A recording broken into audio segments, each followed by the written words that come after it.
Welcome back to Boardbag Studio, the podcast where I talk to snowboarders about their habits regarding fitness, health, and everything else. This is episode 3. I'm Jesse Paul, and today I spoke with pro snowboarder Nils Mindnich.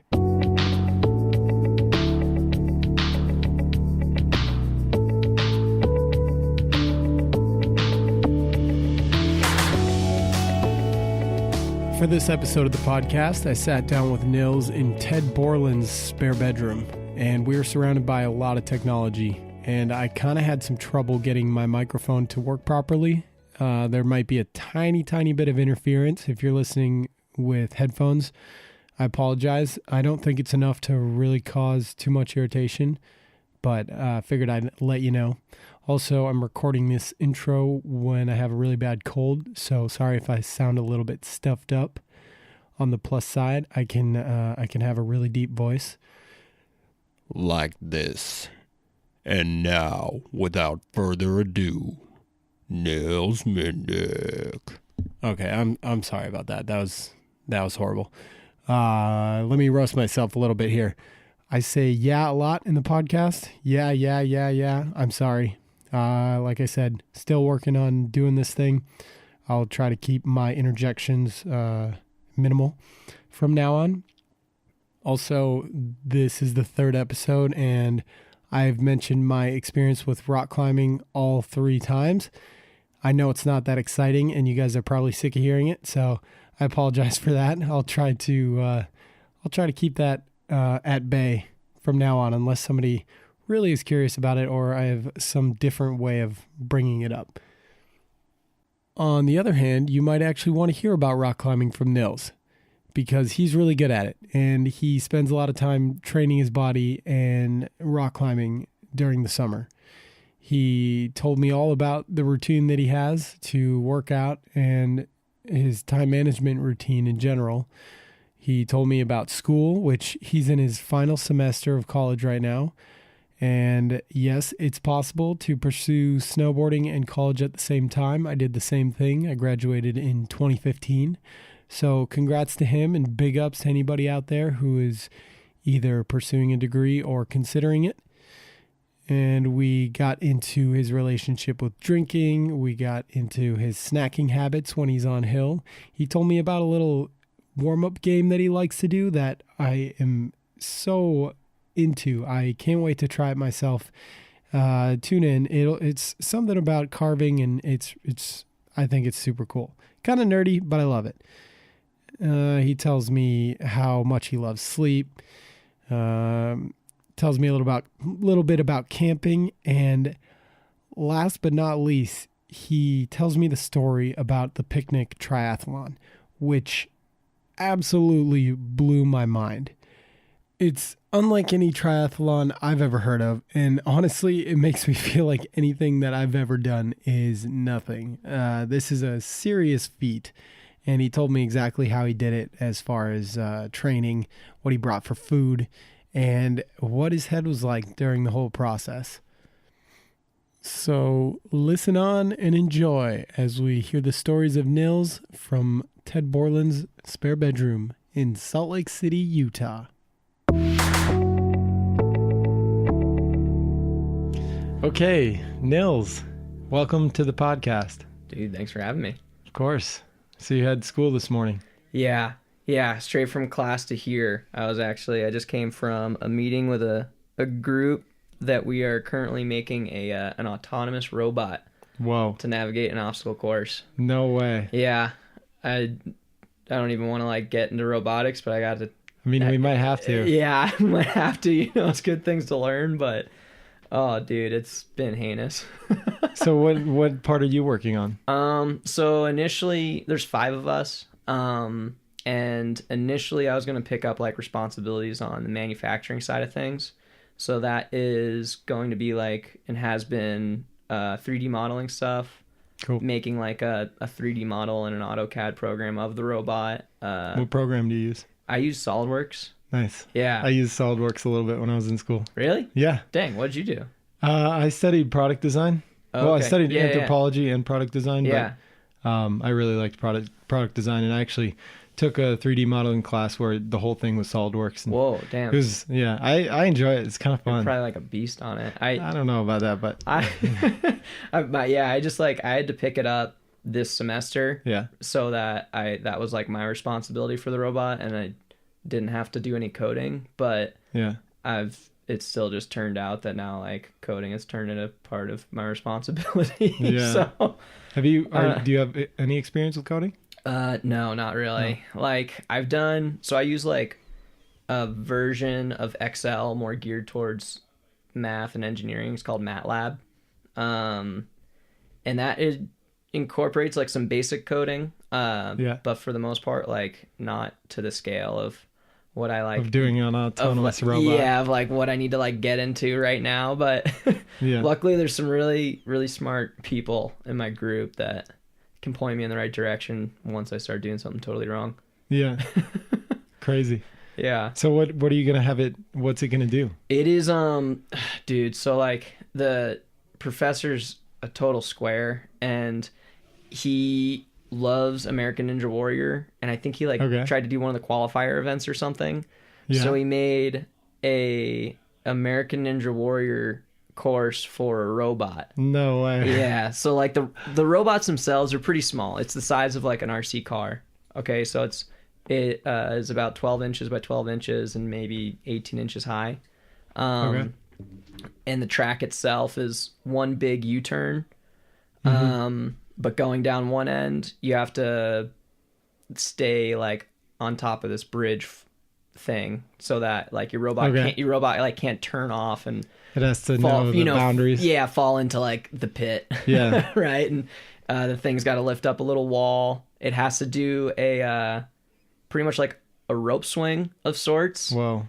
Which no one's gonna be able to do. Like none of the groups have showed any Nobody's promise. that advanced. No, like it's a complete joke. And I think the only reason that it's a part of the course is that's like the obstacle that the professor failed on in real life. Yeah. So he's like taking out his resentment on a bunch of innocent students.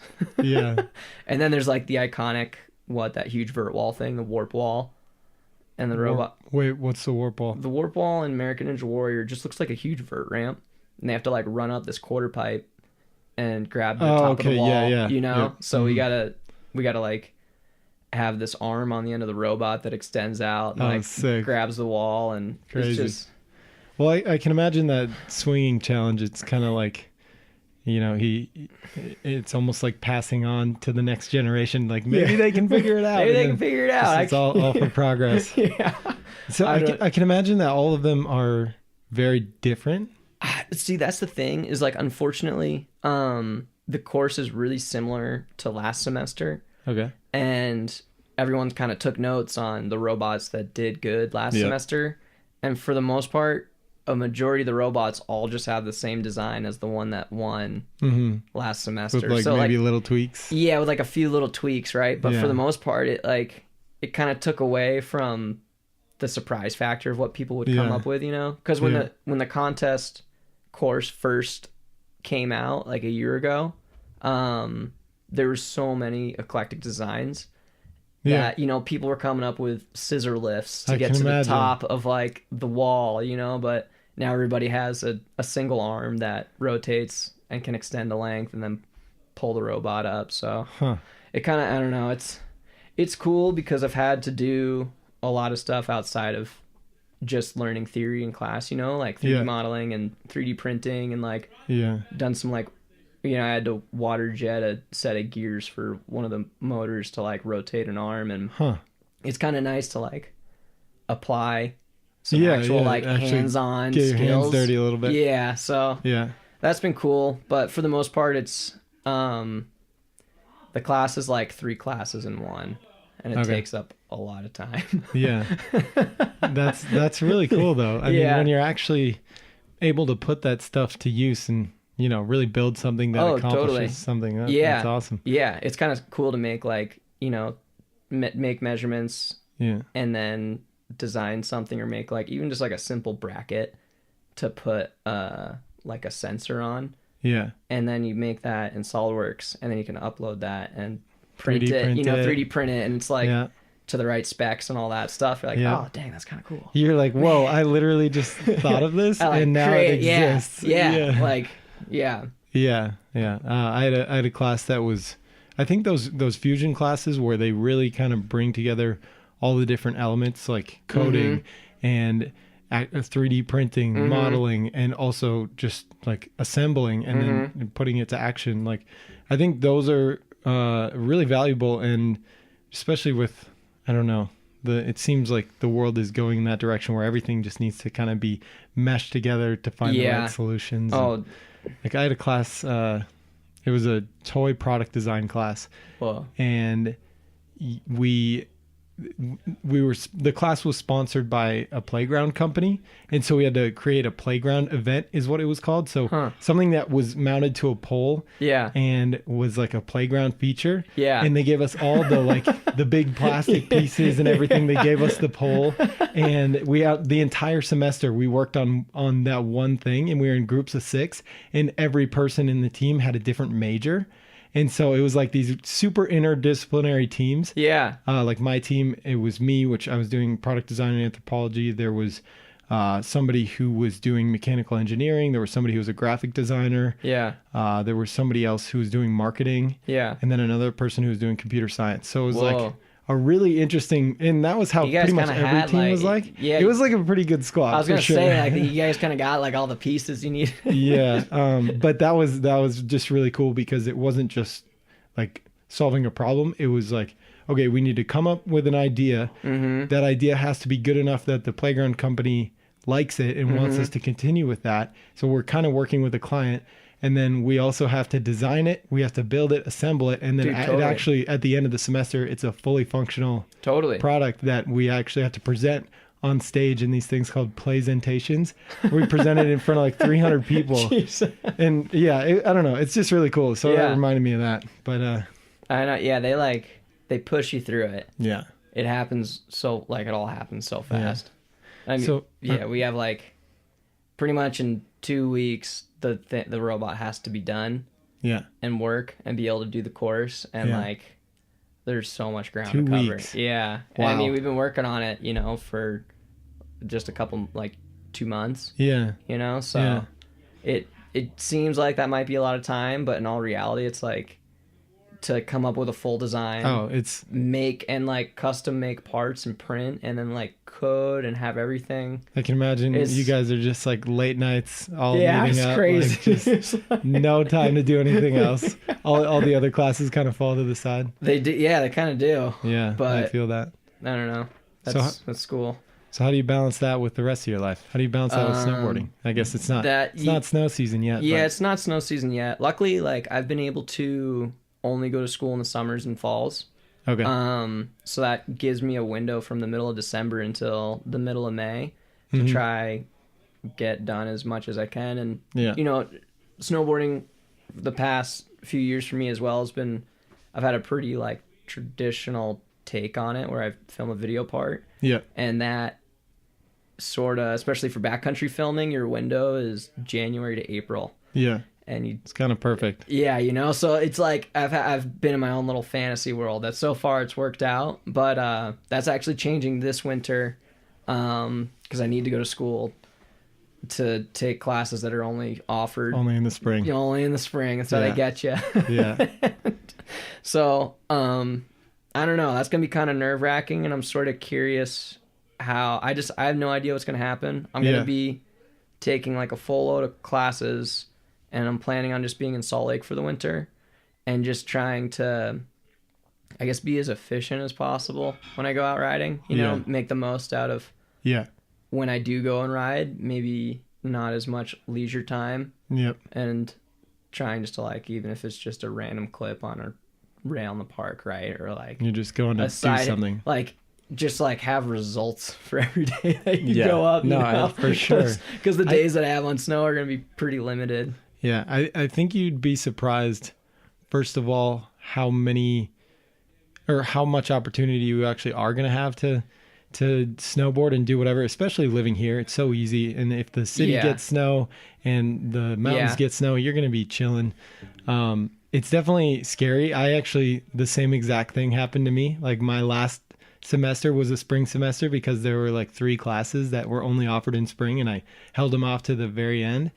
And I was like, oh my God, I don't know. Either I have to just not finish or just get this over with. Luckily though, I could push them to night classes mostly. Nice. There were a couple days of the week where it was during the day, but it's crazy. You're like, okay, I'm off at this time. I'm going to do this right now. And you're super motivated. Yeah. So I think it'll work out for you. Thanks. I'm optimistic about it. I think if anything, hopefully it'll just be productive, like more productive than I anticipated for the winter, you know? And I think it might actually give me a lot more time to split board this winter, which is something that I picked up this season before I started filming. So it was like 6 or 7 years ago. Yeah. And then since I started filming, I've only been able to get out like once or twice a year, you know, and all of like the guys that I've known since 7 years ago or whatever it was, they ride like the sickest lines in my backyard, but I'm never here, so I never go out with them. So maybe that'll happen. Have some more. Hopefully more at home line riding. Yeah, that would be sick. Sometimes it's nice when you're stuck at home. Yeah. But and the second thing, I said 2 things. The second thing I wanted to say is you'd be surprised how quickly, and I mean, I know you've had many years balancing school and snowboarding, but this last one is going to go by so quick. Yeah. Like that for me, it was like, you know, I grinded for a little bit and then I was like, whoa, I'm done. Yeah, totally. That's it. I know. Well, it feels like, how long were you in school for?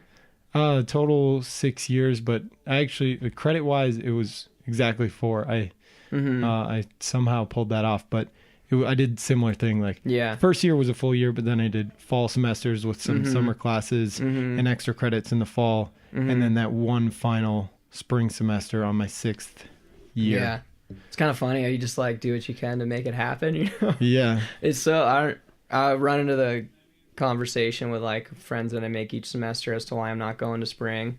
Yeah. And it's so funny because I'm sure yours is the same deal in school, is that like, you know, I tell someone that I travel a lot, so I can't go to spring semester. Yeah. Oh, cool. What do you do? Like, why are you traveling? Like, I travel for work. And you're like, what do you do for work? I was like, I snowboard. And like, you snowboard? I was just like, yeah, well, you see, it's like there's actually, it's like a whole world, you know, there's a whole world out there. It's never an easy conversation. No. It's always awkward and always confusing to the other person.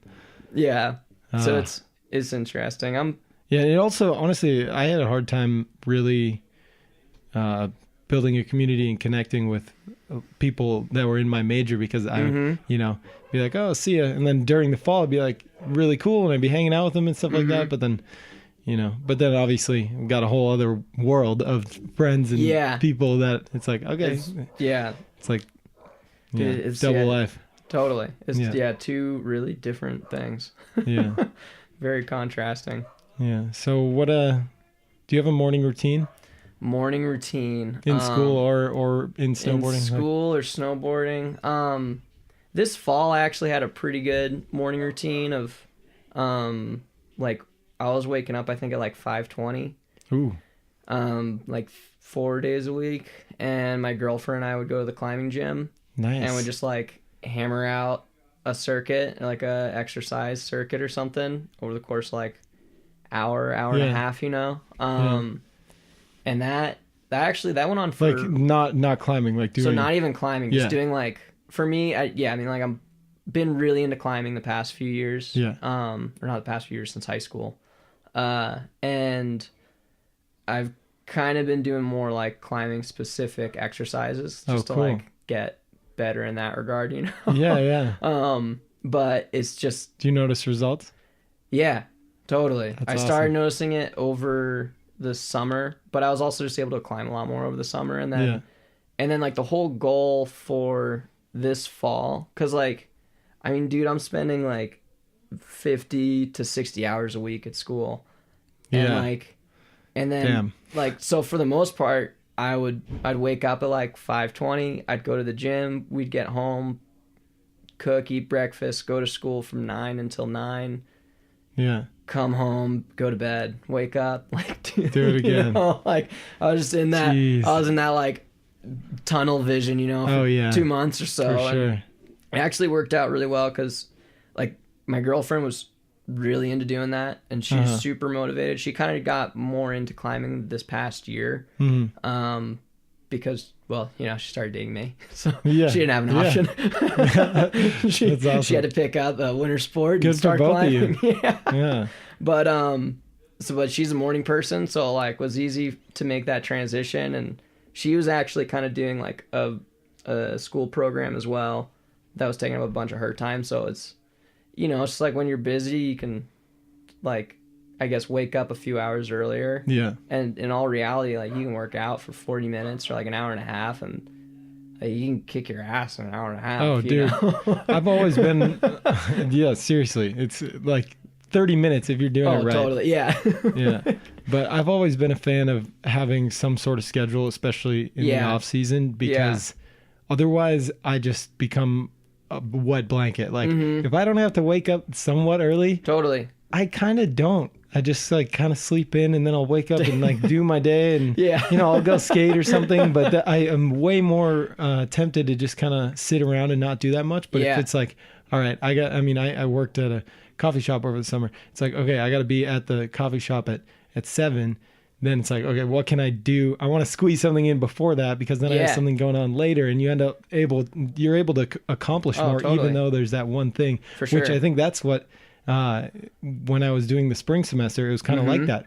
It's like, okay, I've got class at noon. I can go snowboarding before, and then I can go film tonight. Like, so. No, that's a good way to think about it. Hopefully that's like what ends up happening with me. I'll have like 3 days of school this spring. So that gives me a handful of other days to ride and maybe not do as much homework and just like maximize my time. Yeah. Yeah. But I don't know.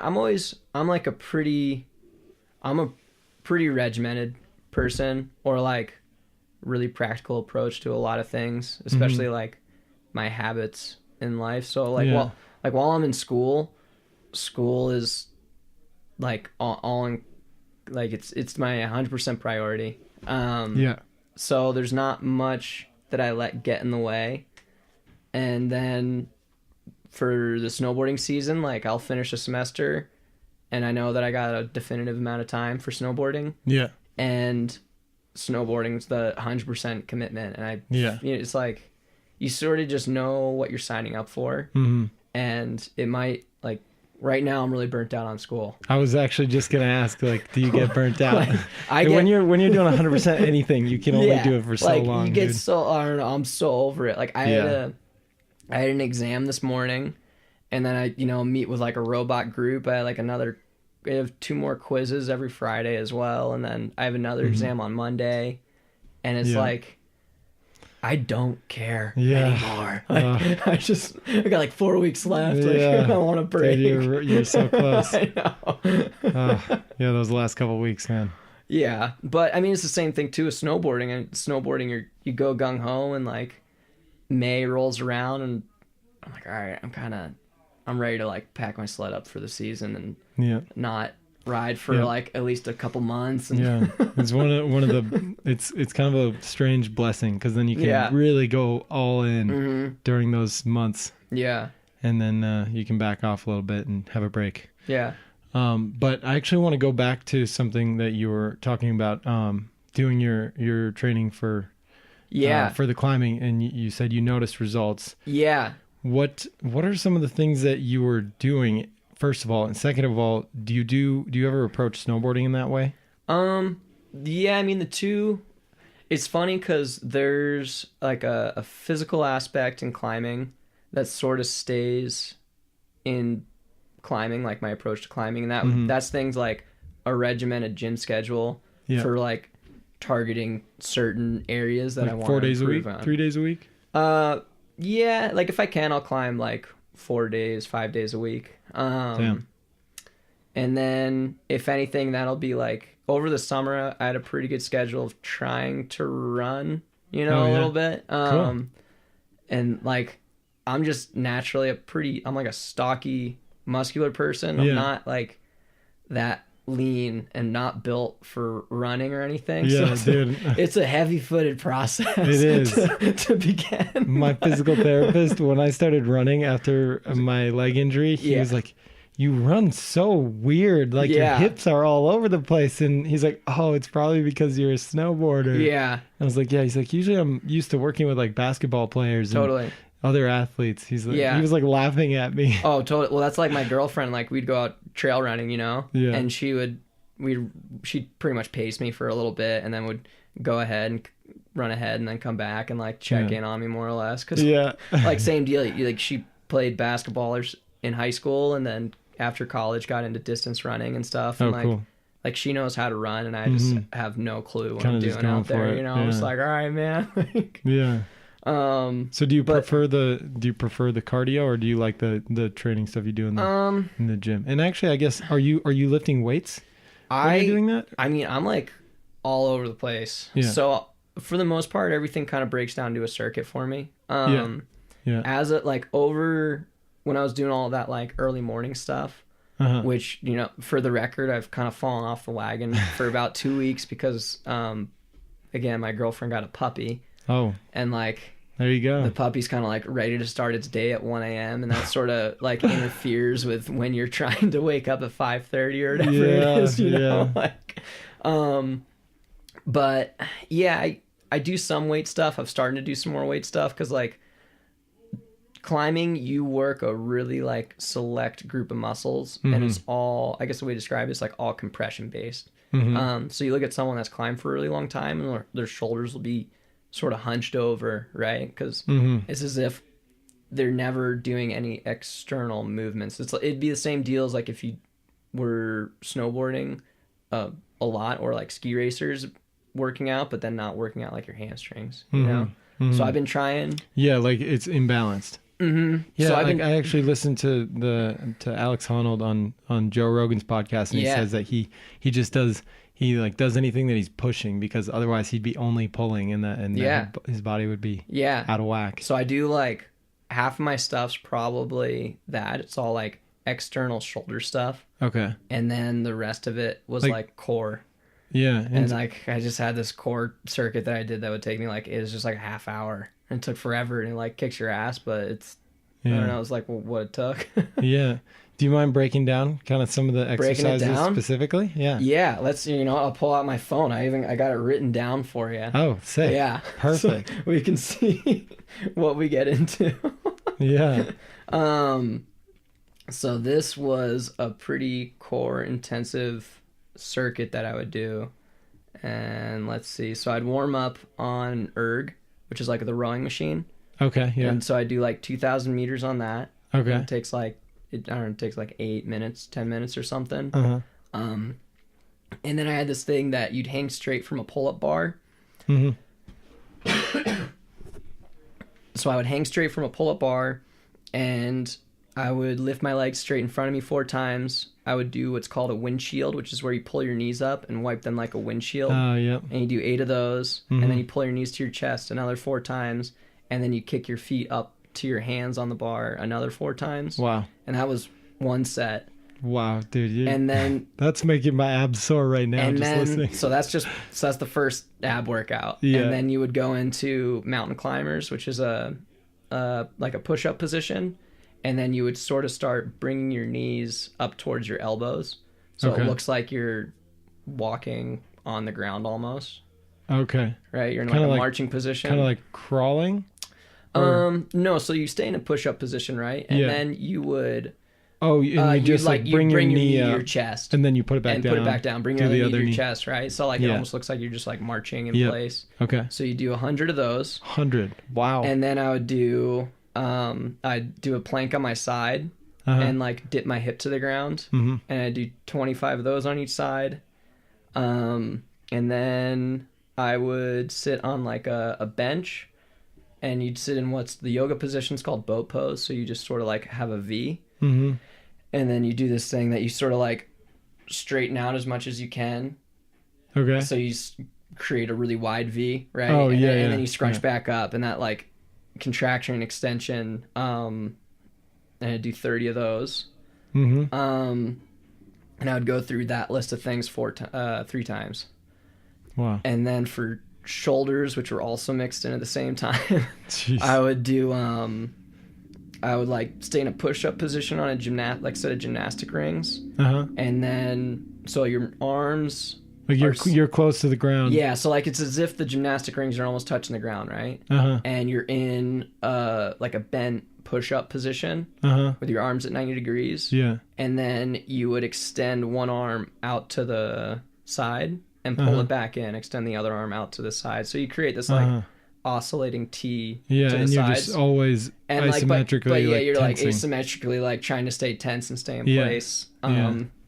So I do 5 of those. Then like a set of dumbbell presses. So that's like kind of bench pressing but with dumbbells. Okay. And then I would do some push-ups and then some like external T lifts, like lighter weights and just do T's. And then I got it written here as external arm stuff by 15, and that's like doing another external workout where you hold onto a band or a weight and you pull away, so that it's sort of working somewhere in your rotator cuff, I think. Okay. Yeah, and then I'd rifle through that 3 times as well. 3 times. Yeah, dude, that's pretty intense. That's a lot. Yeah, and then it just like got to the point that I was like my core was taking it, and I was like, dude, like I don't want to be here for more than like a half. Like I was doing like a half hour of core, and I was just like, I can't do it. Like I'm bored, man. Yeah. So for sure. It worked, and it was good because the whole goal with that exercise was being able just to like maintain fitness from the summer. Yeah. And that's what always kind of happens to me is like I'll get in pretty good shape through the spring and summer, and then school always kind of gets worse in the fall. So I start to like lose some of whatever I've worked for. Yeah. So I start to lose whatever I've been working towards, and then in the winter time it really just starts to plummet as like climbing strength goes away, but then snowboarding strength comes back. Yeah. And it's and snowboarding, I really don't do too much like snowboarding specific exercises. Yeah. I think rock climbing is a pretty good like full body. Yeah, that's the thing. You're getting in weird positions. And I started rock climbing a couple months ago, and I fucking love it. Like you get it, it's like you put your body in like those weird positions, and it's just an all around exercise. And if you're climbing outside somewhere, odds are you got to hike pretty far. Yep. Just gets you in good shape for sure. Yeah. And the thing that I maybe have mentioned this already with the other two, but I just really love just skill based exercise. Like, and that's why I've always had a hard time with routines and going to the gym and things like that, because rock climbing, there's a goal. You're getting somewhere. You're getting better. For swimming, you're like always getting better at the stroke. It's full body. You're doing an amount. And instead of just reps. Yeah. But did you going back to I just really want to get down into this because I think I just there's so much that I'm curious about with exercise and doing routines like that. First of all, how did you learn how to do all that stuff, or how did you build that routine? Is it something you just intuitively put together, or where does that come from? I think my base knowledge for exercising, right, it started in high school. I worked out with some ski racers, and those guys are really regimented with how they approach their exercises. I believe it. They're complete beasts, but so I learned how to do it from them. I didn't really keep doing it. But ever since then, I kind of picked what I knew about, okay, there's certain ways you need to approach training. Yeah. You can very easily train way too hard, and you can very easily train not hard enough. Yeah. Right? So finding that middle ground of, oh, okay, I'm tired, this is exhausting, but I'm not going to pass out, and I'm not breaking form, and I'm not going to like hurt myself or something, So I learned all those fundamentals then. Yeah. And in general, a lot of climbers, especially at a certain point, start to get into like exercising. Yeah. So there's all these pretty popular like routines and exercises that I could read like an article online about training, or I'll just see some guy in a gym doing something and ask him about it, you know, and it's just like you see one thing and then all of a sudden you can apply it to this structure that you know how to like incorporate, like, oh yeah, that's an exercise, like it has X amount of reps and I need to do it 3 times, you know? Yeah. So that's sort of how I built up that, you know, the core exercise I explained. Yeah, Just yeah, like, that's awesome. I was just like, all right, well, how much like Figuring shit out. can I compile in Yeah. to one ass kicking of, Yeah. of a 6 a.m. core at workout, you know? So you're probably fucking sore after that, right? I would or like, be. what about progressions? Like, do you ever do like gradually increase the reps or anything? I would. And for that one, I was just looking to like I could barely make it through it at first, but then I was just looking to be able to do it like slightly faster and make it feel a little bit stronger. Like, so instead of spending 6 minutes on my phone on Instagram in between like a set, you know, for like it's easy to do. It's easy to do For sure. But, I could just rifle through it all at once, and I was kind of getting to that point with a previous, you know, core set. Yeah. And I just fully switched it up, and that's when I started doing the one that I read off here. Because everything in that is all dynamic movement. So like every exercise, you're not like staying in position. It's not a plank. Like there's no plank style like stay in place exercise there. Everything involves, in my idea is like, all right, well, I'm building muscle while moving, and like that should technically like apply better to when I'm trying for climbing. So and I think it, you know, that works. And then there's some other like really climbing specific things that I've started to do as well. And that's like, if I don't have access to roping up, and I only have access to the bouldering wall, you know, which is a shorter portion of climbing. I'll find a set of I'll find a set of like easier routes and then a set of harder routes, and I'll climb the easier boulder problem 4 times in a row. And then rest. Like, and then, pretty fast? Yeah, just like back to back. Okay. So you're pretty tired when you're done with it, right? And then you rest for a couple. Like, I guess, sorry.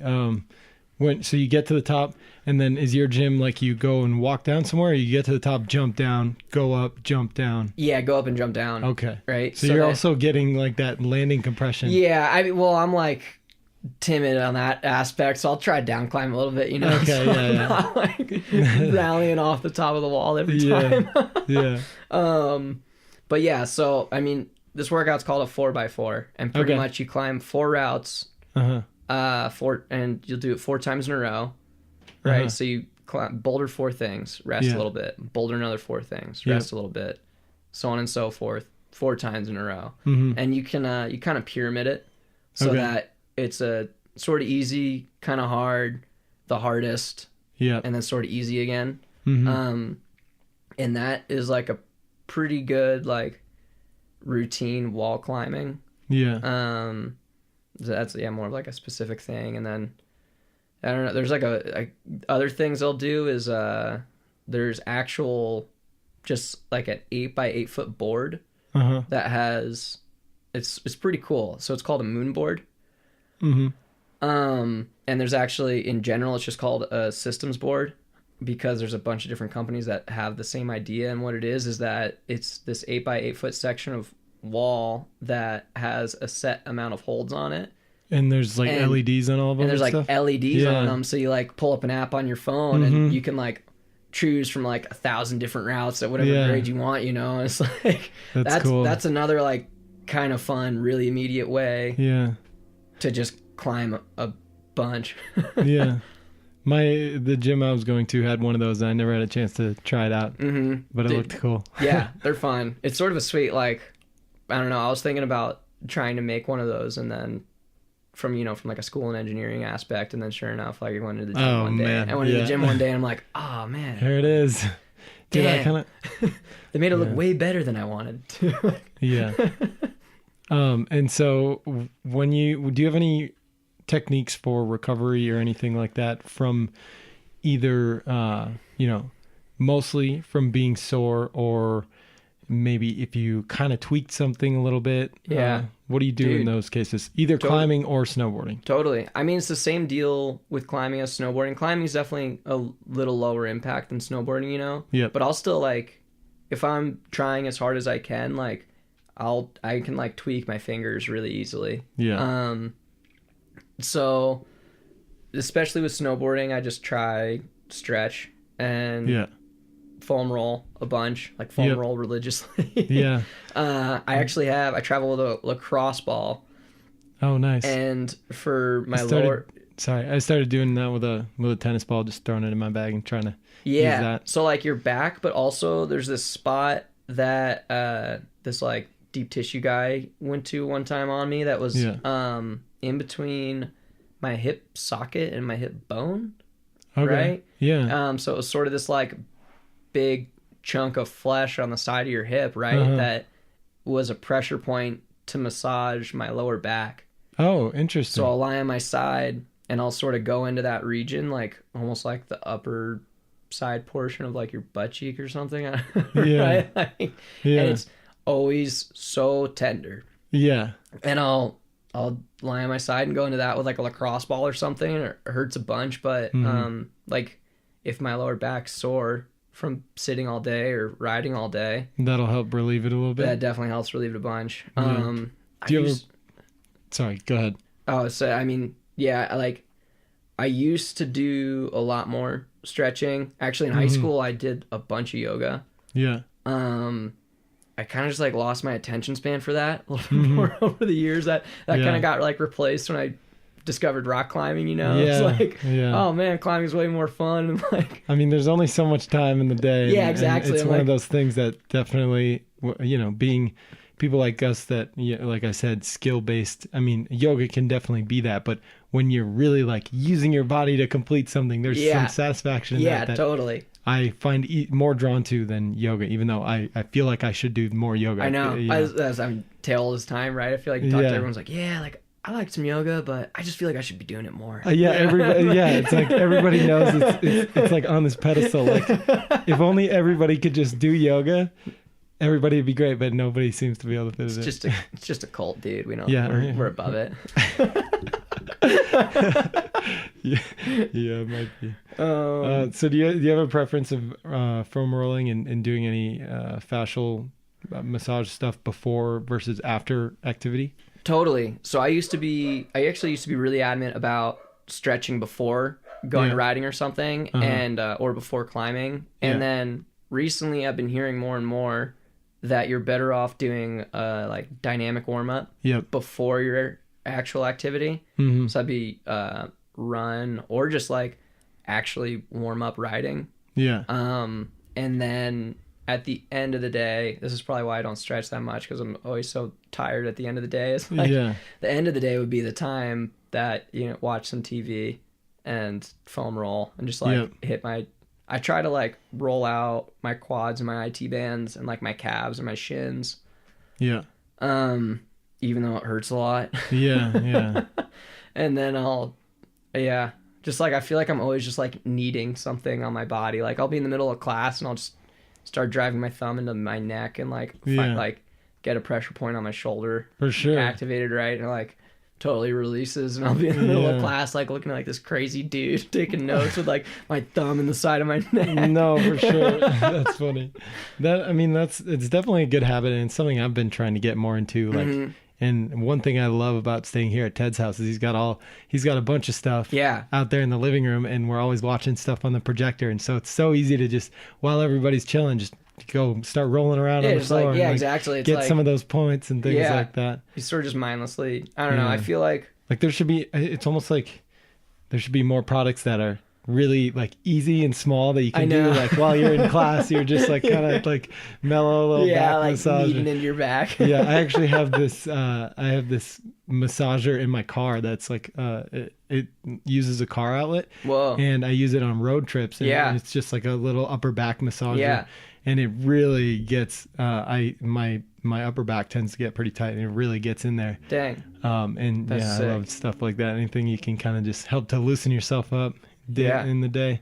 I actually heard about that from Hans. He had one. Really? He has one in No his way. truck all the time. Yeah, and I was like, dude, I need to get this. He's like, Amazon, dude, like Amazon, $30. Yeah. That's where it all is. Yeah. But yeah, Probably out there. going back to the dynamic warm up, that definitely. Yeah, I mean, from what I've learned, it's like your muscles are just, they don't stretch well when they're cold. Yeah. For one, totally. and two, it takes to like, when your fascia is really tense like that, it can take 2,000 pounds of pressure, and when your muscles aren't warmed up, they don't really, stretching just doesn't really release it as much as foam rolling and other like trigger point therapy stuff. Yeah. And I've been learning that one pretty good routine in the morning is to drink a bunch of water right when you wake up, and like first thing in the morning do a little bit of that stuff, like with the foam rollers and other trigger point stuff, because then you get the fluids, and then doing that gets the fluids into your fascia. Okay, dang. And that's like a really good way to kind of help to like loosen you up a little bit in the morning. And then as far as like pre-activity, doing dynamic warm-up, dynamic stretching, even that's something that my therapist has been giving me, is these dynamic stretches where I'm basically walking in a line and kicking my foot up to my hand and like reaching out. Yeah. And it really, and just like that movement, it's stretching your muscle, but it's also warming it up, and you get a little bit of the momentum that stretches it even more than if you were just static stretching. Yeah. So I do that for a little bit, and then definitely I try to stretch after activity. Oftentimes I'm just kind of like tired and ready to go. Yeah, but right. That's when your muscles are like nice and warm, and then you can kind of help to prevent them to get too tight. But Totally. yeah, I don't know. interesting stuff. Yeah. 'Cause, I mean, that's like a huge, I guess maybe a really big crossover. Now we're talking about warming up. Like probably the most important crossover I've taken from climbing to snowboarding has been properly trying to warm up. Yeah. Because the thing is, like, if I'm climbing, especially if I'm trying to like climb something at my personal limit, there's a sort of like a tactical approach that goes into getting to that point, right? Like, I don't just rope up and like go try the hardest thing I can try. I'll climb like 4 other routes that all kind of build up in like difficulty. So I'll start however many grades below whatever I'm trying to climb at, just so that I can first like loosen up, warm up, and then like physically I can feel the difference that like I'll be on my first route of the day, my core won't be engaging. How like, you can overanalyze yourself so much when you spend so much time doing something, but like I can tell, I'm just like, dude, this is like, shit's not working right now. Like I need to keep warming up. Yeah. And then with snowboarding, it's if I'm at a resort or something like Brighton, I'll go and take like 2-3 runs and not like hit a single feature or jump, and I'll just try just nice turns and or even I was trying to do, or I'll do something that and this is maybe kind of too nerdy, but especially preseason when I'm starting to ride a lot again, and if it's this time of year,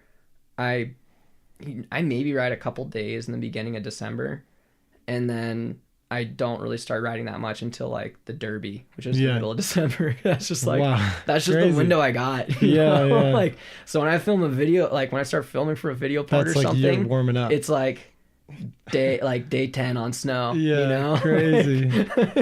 Wow. Like I think in my pepper part, there's that shot that I was riding the like chute. Yeah.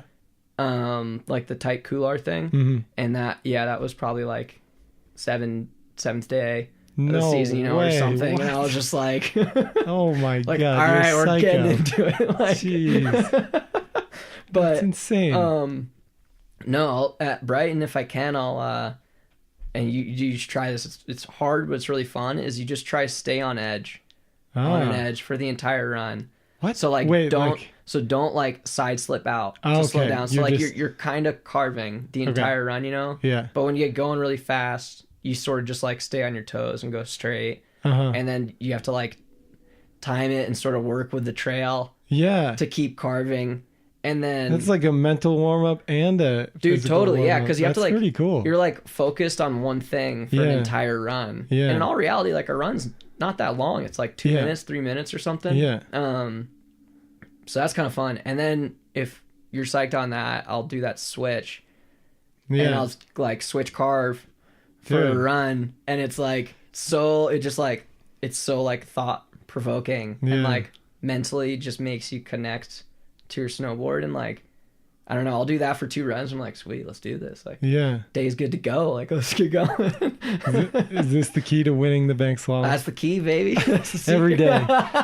Edge warm-ups. Edge warm-ups. That's so sick. Yeah. I love that, actually. I So- definitely will give that a try. Yeah, I don't know. So like, especially, I mean, it's preseason at Brighton right now, you know, and there's only like the Ribbon of Death is available to ride on, so Yeah. you can go carve. Yeah, And yeah. it doesn't have to be like the crazy showboat hand dragging carve. Like just staying on edge and like feeling how your front foot engages and like feeling how like your weight is on your back foot and just like kind of like zoning out and just like thinking about and feeling what your feet feel like. And Yeah, just your getting shoulders and your in body touch and, like, with your body. your hips and just being Yeah. like aware of how everything's aligned and just like Yeah. make that connection.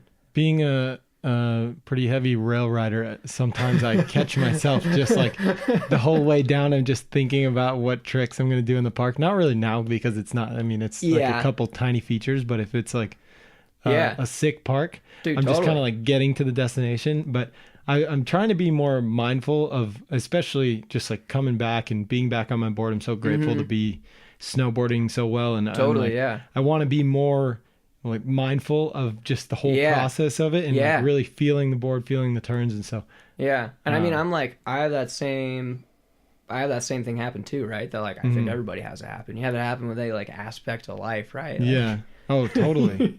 You're You just like gotta slow down a little psyched bit. on what you're going towards instead of Yeah. being like mindful of where you're at. Yeah. But I don't know. I actually I started. It's pretty like cliche with the whole like the baker carving and then the baker like getting the switch race there as well. Yeah. What do you mean? You know that Cliche? one. It was cliche because like I started like actually like years ago. I started like putting effort towards riding switch.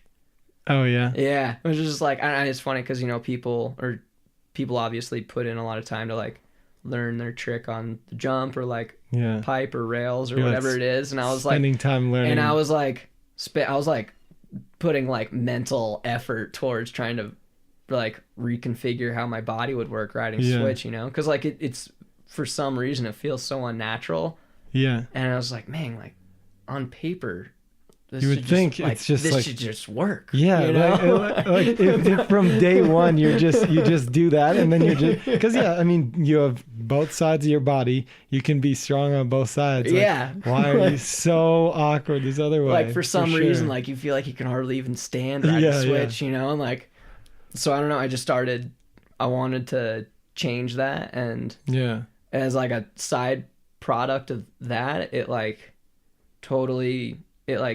taught me how snowboarding works for Kind of me. you're know what I more in mean? touch Like, with the mechanics because you're not just doing it Yeah. without having to think at all. yeah, totally. Because it Yeah. like made me relearn a lot of like key things Uh-huh. that I just naturally always did when I rode regular, right? Yeah. But then it's just made me, I feel like way better at like troubleshooting if I'm trying to learn a trick or like if I can't land something or whatever reason. I think it just made me better overall. Yeah. It's like a practical approach to like troubleshoot where the problem is. Yeah, and I think it's something that you don't think about until you start looking a little bit into working out and fitness in general, that Totally. you know everything is so balanced and you do everything on both sides and all this stuff, and then you're kind of like Like I if can't do that if I on like a try, snowboard. It's like so off.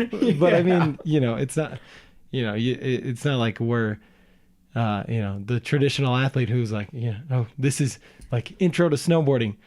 Learn both ways. Yeah, right. Now, right. you know, Like, it's like yeah, that's it's not like that's just not how it is. But it's interesting for sure. We're- and it's cool that you are talking about this, because in my experience, coming back with my right leg it's my back leg, and it's, I'm for one having to kind of relearn how that works, but also riding switch almost feels better Crazy. as far as just going down and turning and stuff, because my left leg is just totally, as it is.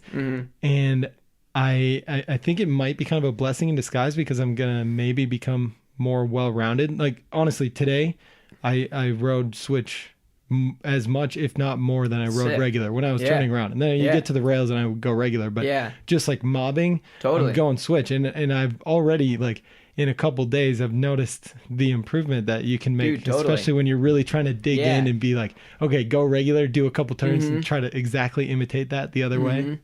It's pretty cool. It's fun. It's challenging. And it's just like, I don't know. It's like another little element. Yeah. I mean, I guess you get to like a certain point too. I'm sure, like, obviously you're at the same level snowboarding, right? That you're like, dang, for me to learn something on a rail right now is like, it's gotta be some like buck wild shit. Yeah. Like, or I could just like ride switch and I'll like figure out like a pretty like mellow thing that like, can maybe unlock some other cool tricks to do. Yeah. And that's, at least I'm sure it would be very applicable for rail riding, and like with backcountry riding, you get into a lot of features that are just not symmetric, right? So like you're better off taking off on your toes than you are on your heels, right? For sure.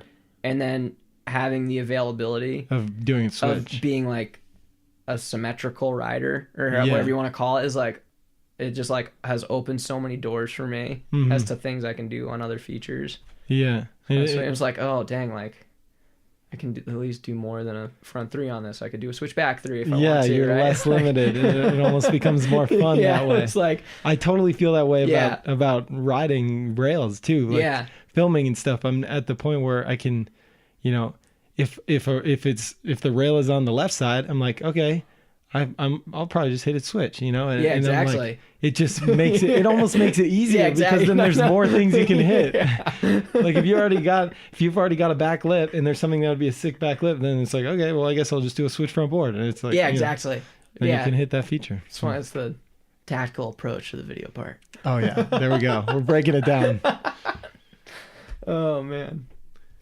I see you're looking at your phone. Do you need to leave anytime soon? No, I'm good. I actually just like kept tapping it by accident. I checked it like mindlessly a bit ago. Okay, cool. Now we're chilling. Do you need more water? No, I'm all good. So mindful of you. Usually I make sure the guest has something to drink with them, because it's easy to kind of lose your voice a little bit. Mm-hmm. Okay. Yeah. So I want to get into food a little bit. Yeah. I'm going to go back to the beginning one more time. Mm-hmm.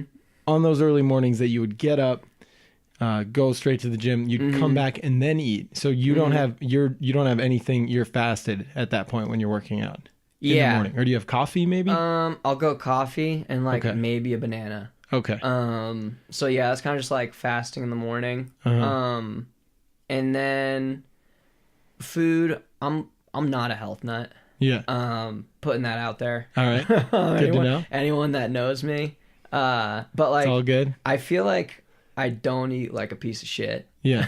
I get this feeling that you probably take care of yourself just like intuitively, Yeah, right. You're not thinking about it too hard, but you're not eating a bag of Doritos every day. Yeah, exactly. Like for breakfast, I'll have what was I doing for a bit? I'd cut a bagel in half and I'd fry like 2 eggs. And so I'd have like a bagel with avocado and eggs, like yolks included, not just egg whites. Right? Good. Like, that's then like, good. and like the other half of the bagel I'd toss cream cheese on. Yeah. And for the most part, I eat like eggs and toast. Yeah. For breakfast. Yeah. And that's fairly like the extent of my breakfast. And sometimes like oatmeal, with honey and brown sugar. Yep. Pretty crazy. Just like, is that kind of your go-to when you're traveling? Not necessarily.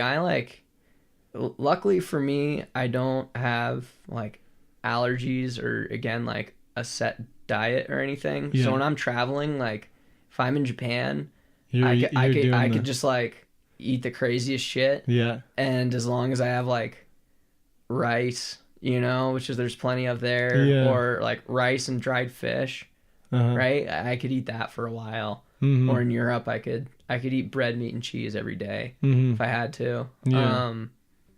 So a lot of like, let's see, definitely a fair amount of like salads over the summer. Yeah. That's good. What was it? Oh, dude, my girlfriend and I were making such a good salad. It was, you would grill salmon with pesto and lemons on it, Okay. and then you'd put that on like a bed of arugula. Uh-huh. And you would also at the same time like fry up some like potatoes and onions and peppers, and you'd like mix that in with it. Huh. And it was good. And that, like the potatoes, onions, peppers, those would all be heated up. Yeah. Then- So it's like all throw sauteed in. Yeah. Cool. I don't know. Just like I Yeah. try to eat good. Yeah. You know? I mean, that sounds healthy for sure. Yeah. Like, Yeah. That's good. you know, there's kind of like a creamy based salad dressing on there. So Ooh. yeah, getting a little, unhealthy. Get the maybe. sugar in there. Yeah. Oh man. Like, who knows what's in there?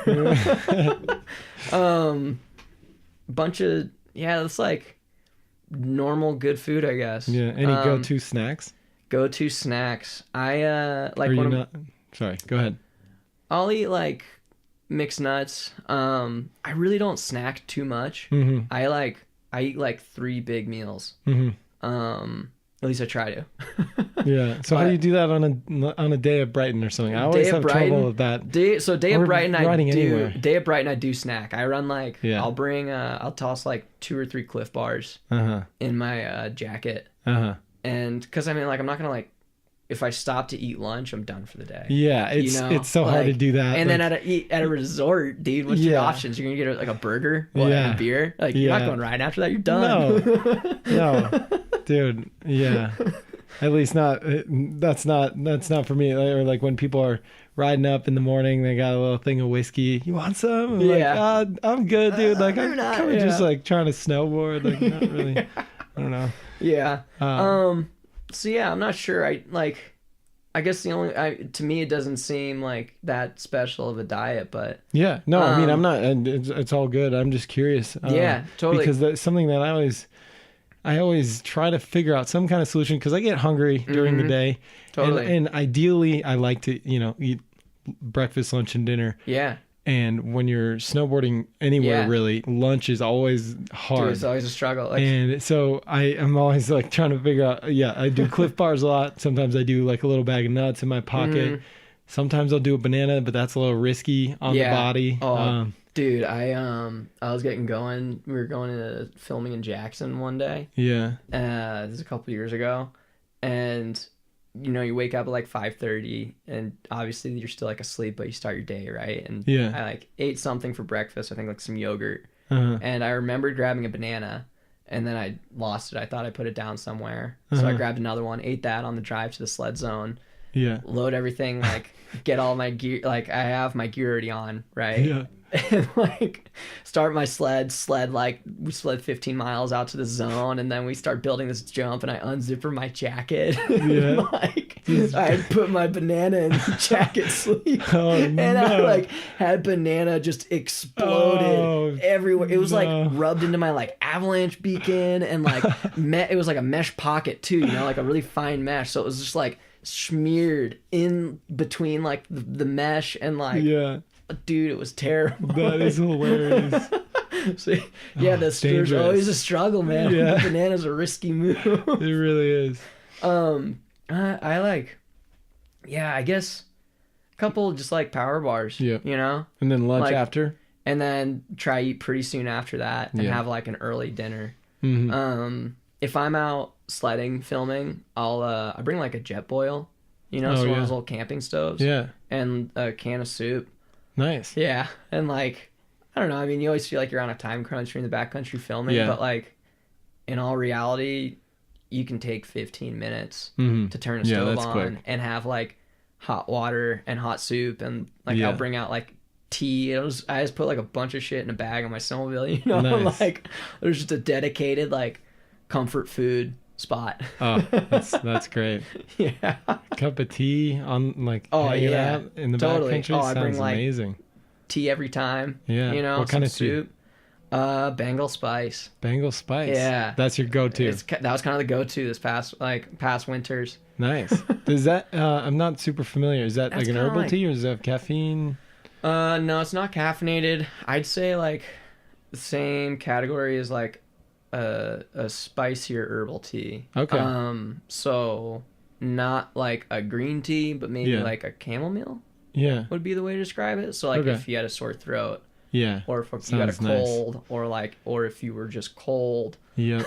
Yep. it hit the spot. Yeah, you know? that's Like, a great warm up the hands, warm up the belly. yeah, exactly. And I'll just like, I don't know if it's really gonna be really cold out too. I just put a hot water in my water bottle Yeah. because I'll have like an insulated hydro flask, right? And Uh-huh. I might as well just have like warm water. Like, Yeah. that'll taste better than cold Interesting. water. You know? Warm water. Yeah. Huh. I like warm water, and when it's cold out. Like how warm is it? It's not like Faucet- tea warm. No, like faucet warm. Okay. You just like turn the faucet on to like Yeah. whatever, you know, the hot water, Yeah. and it's I don't know. Dude, something that I don't, it shouldn't bother me because it's so prevalent in everything, but the fact that at every restaurant they serve you ice cold water, like water with ice. I Dude, I hate don't it. like ice cold water. can't do I it. wish I could just always have a lukewarm water. And like I always ask for no ice, and sometimes I get kind of like weird look or whatever. It's just like I just don't want the ice. It hits my teeth, makes it harder to drink, and sometimes if I'm really thirsty, I'm gonna get a brain freeze. Like how did humans decide that that's what we should be doing all the time? Is drinking cold beverages? Like even when we're already cold, Seriously. it's like that's the worst. When you're cold and your water is cold, you're like, Who wants that? oh, you can't chug it. No. Yeah, I always fantasize about going to a restaurant that serves you lukewarm water with no, like, just that's what you get, and coffee that you can drink as soon as it gets to your table. Dude, seriously. Like, that would be all time for the me. world I would like to live in one day. Yeah. Okay, well, I guess I want to move on to one more general topic, and that is just kind of general well-being. Is there anything other than the activities that you do, like rock climbing and snowboarding and whatever else it is that you do, is there anything that really centers you or just kind of makes you feel good? I mean, you said you have a girlfriend, you got a dog now, like anything else? Yeah. What centers me? It's maybe it's counterintuitive for some people, but like I need sleep. Yes. I'm like a human being at the end of the day. Yeah. My girlfriend can run off like 5 hours, 6 hours of sleep if she wanted to, or like sometimes she can't sleep and she'll wake up at like 3 a.m. and start working on something. And I'm like, I personally, and except for certain points this fall, base everything I've done in my life off of like 7 to 9 hours of sleep. Nice. And that's the like world that I've confined myself to. And like I feel like I've done a lot of cool things, but you like have. it all has centered around like I'm just a normal person at the end of the day. Well, I'm not a normal person, but like I'm still a human being. Yeah. And I need sleep, and I like to sleep, and that is like I think the most important part of any healing process. Like meant like I could, if I'm at school for 12 hours, or like a few days this fall I was at school for like 16 hours, you know? Yeah. Like I can't even have a conversation. I can't even have like a linear thought, right? Because I've been you're just so drained. Like, you're just mentally draining yourself, you know? And like it might not seem like a real thing, but for me, like my brain needs to heal. Like I can't think all the time. Yeah. You know? Like I need to turn that shit off. For sure. You know?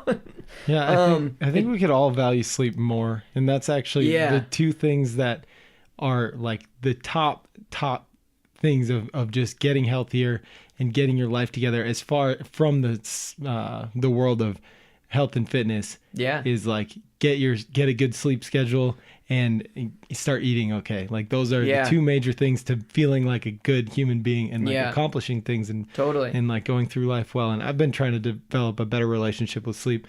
I always obviously the goal, I mean, not obviously, but the goal for me is always to get 8. A lot of times it goes down to 7 and even 6. But if I get less than 6, I start to fall apart. Oh, totally. And I can mean, if I have to, I can do like a couple days on like a couple hours of sleep. But like it's not sustainable. You know, like that's not like a healthy thing to do. No, for like, sure. But yeah. Do you have a nighttime ritual? Nighttime ritual. Do you like read at night or anything that helps you get to sleep? No, I actually, I just conk out. Dude, no, I pile out pre-bedtime, like pretty much. You're falling asleep on your way to the bed. No, I'll watch TV. Yeah. So I've been watching this show called Parenthood lately. Oh, cool. It's just like some mellow family like show on Netflix. And I'll watch that, have like a little bit of ice cream. Pretty mindless show. And like chilling. Mindless show, eat some ice cream, have like a glass of wine, stretch, and just like wind down. I guess that's the ritual. The ritual sounds is like a nice night. Yeah. Like wine, ice cream, and mindless TV. Yeah. Like, you just take like an hour if I can, and girlfriend's on the same program with that too, you know? Yeah, so that's like, the nice. I do similar things with my girlfriend. It's a great way to just kind of. It's like it starts out as a day. Yeah, like I never even.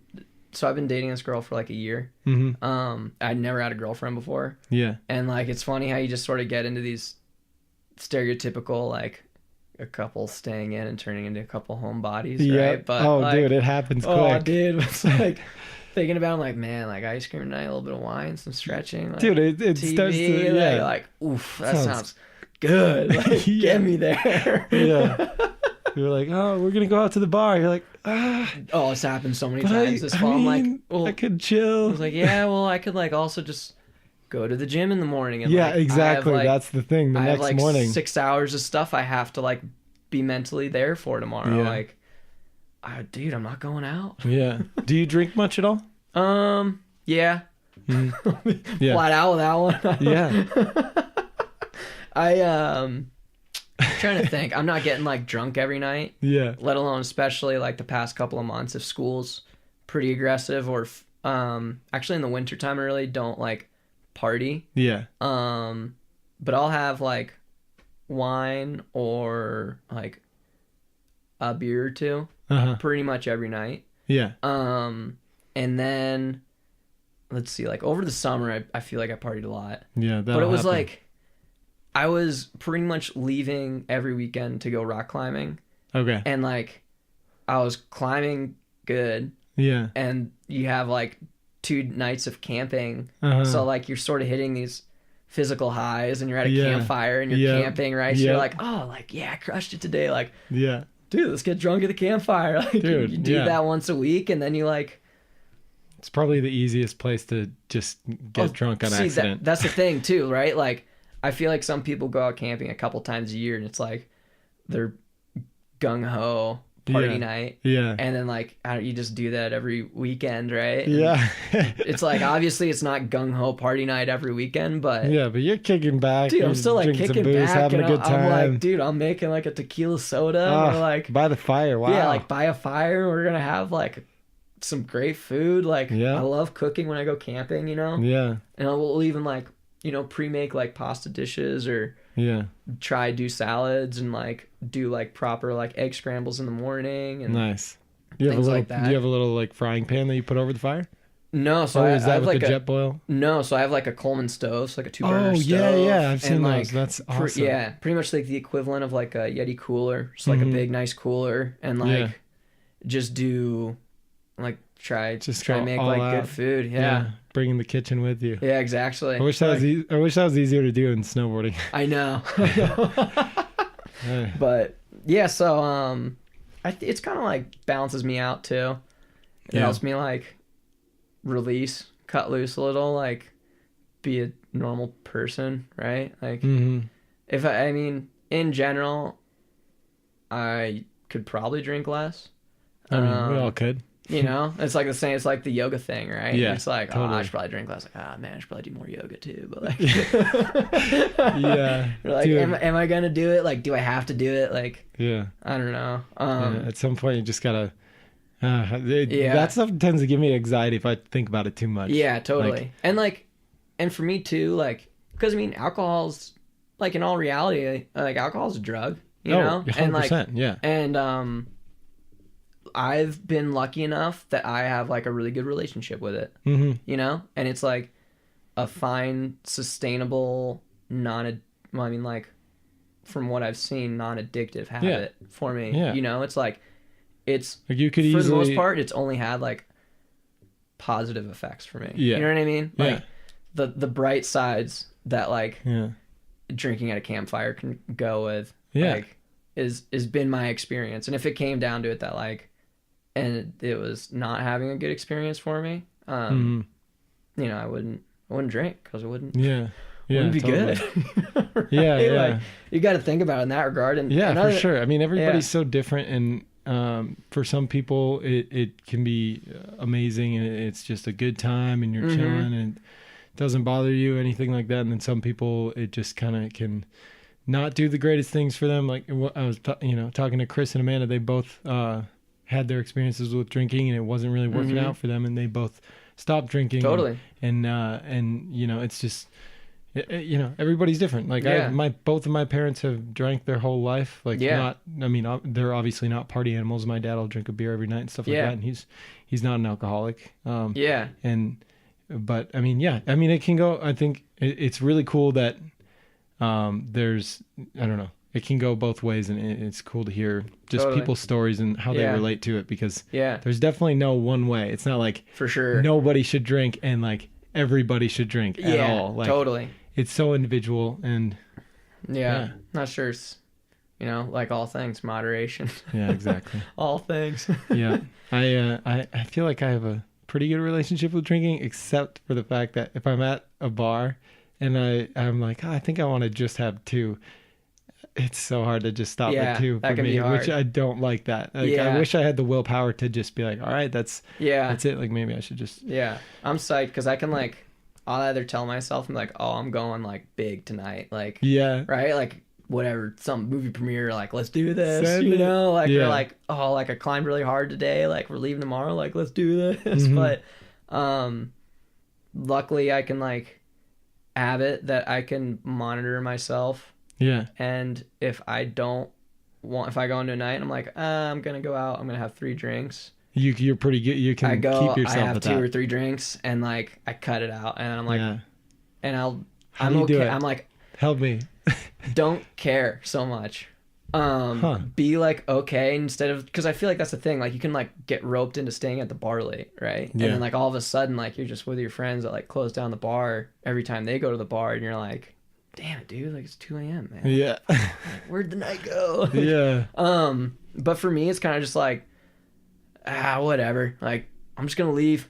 Yeah. Like, be on your own program. Yeah. Don't let like other people's stoke derail what you want to do. Yeah. That's a good point. And even though it's like, it seems really fun. In the moment, but in all reality, you're like, okay, I'm just gonna get out of here. Yeah. And it's not like people like, aren't gonna be the next day like, dude, why'd you leave? Yeah, just like, dude, why'd you leave the dive bar at 1:30? Like, you're like, because it was like, dude, you're lame. Yeah, like that's the interior monologue that you have going on. That's what I'm thinking. I'm like, dude, like, I'm gonna be so lame if I just leave exactly. Right now. It's like a.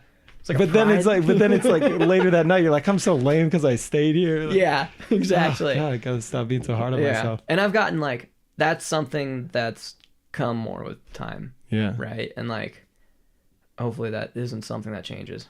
Yeah. Well. Yeah. So switching gears here a little bit once again, tell me about the experience that you have with triathlons.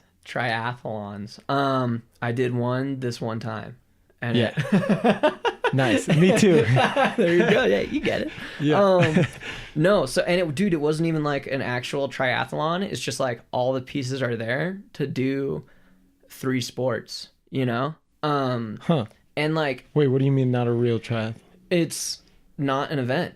Oh. It's like, there's no aid, there's no sign up, there's no registration. It's like, if you just wanted to walk out the door right now and go bike somewhere and like swim across like a lake near Brighton, Yeah. and then like run something. Like that's what it's the equivalent of. Yeah. You I mean, know? that's all. That's the That's same what it thing was. as a triathlon, except you're just Yeah, paying a it's- bunch of money to do it. Yeah, exactly. So like that's what I mean. Like the infrastructure's there. Yeah. From a geography standpoint, and like it's called the Picnic, That's cool. and it takes place in Jackson Hole. Mm-hmm. And you start by biking from downtown Jackson Hole to a lake at the base of the Grand Teton. Okay.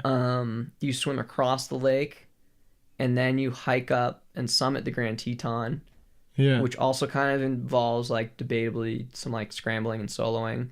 Huh. And then you hike back down, swim back up across the lake, Whoa. and bike back into Jackson to end up right where you Whoa. started. That's really cool. Yeah, and like I had seen a video of like the first guy that did it just Yeah. because, He's just like, I'm doing he's this. like, I want to hold a record in the Tetons. Like it was like the whole Sick. joke, the whole video is a parody, you know, Yeah. because the dude like understood how much of a joke it was. So he Yeah. did it, and then he got like 8 people to do it the next year, and like I don't think that many people really do it. Like Yeah. I was talking to someone, like I was talking to dude, it was Jimmy Chin. Yeah. At like this North Face thing because Uh-huh. he lives in Jackson. Oh, yeah. And I was like, oh yeah, like I was there over the summer, like I did the picnic. And he's just like, what? Like he was blown away. And I'm like, yeah, isn't that like what people do there? He's just Oh, like, my God. no, like I don't. It was like, That's hilarious. I didn't know it was like still had this like, because it's It's been just kind of like a weird. 8 years. It had been like 8 years since the video came out, right? And it was something that was just like, It's kind of like, oh, yeah, huh, he did it. Cool. yeah. And I was like, oh, I guess that's like an activity that people just sort of like rally all the time, you know? That's Like, the thing to do there. yeah. Like, How but many, how many people did it when you were doing it? I did it solo.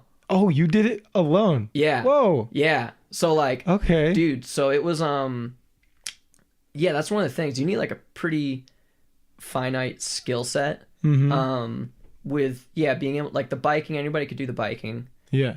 But the swimming is like 1.3 miles each way Uh-huh. of just like open water, cold ass swimming. Yeah, Like dude, I was in like 1.3 miles is a long ways. yeah, and like we're snowboarders, dude, and like I trained for the distance. I didn't train like the quality of my stroke or anything. So Oh, still yeah. like and as soon as I got in the water, like my goggles fogged up, so I just had to like I just breaststroke the whole way, Yeah. and it took me like an hour, Yeah. you know, and like Dude. that's just one aspect of it. Yeah. And like the full breakdown of the picnic's kind of daunting in the first place too, because like I started at 3 a.m.